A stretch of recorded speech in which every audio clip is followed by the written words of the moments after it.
చేస్తానని చెప్పి మళ్ళీ 3 రోజుల క్రితం 4 రోజుల క్రితం మీటింగులు పెట్టి ఏడాదిలోగానే ఈ కాలేజీల నిర్మాణం అంతా పూర్తి కావాలని అధికారులను ఆదేశించినట్టుగా చెప్తున్నారు. అసలు మీకు సిగ్గు అనేది పెట్టలేదు భగవంతుడు. ప్రజలు ఎంతగా విమర్శించినా దుమ్మెత్తిపోసినా మీరు పట్టించుకోరు.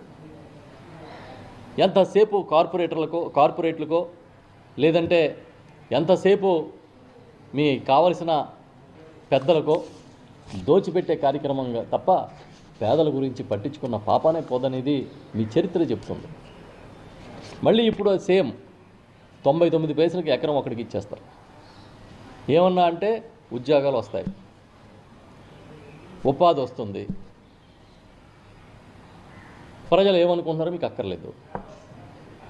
సొంత కుటుంబానికి మీ కుమారుడి తోడల్లుడికి 54 ఎకరాల 5,000 కోట్ల రూపాయల భూమి గీతంకి దారాదత్తం చేస్తారు. ఎన్ని విమర్శలు వచ్చినా పట్టించుకోకుండా తప్పేంటని మళ్ళీ ఎదురు ప్రశ్న వేస్తారు.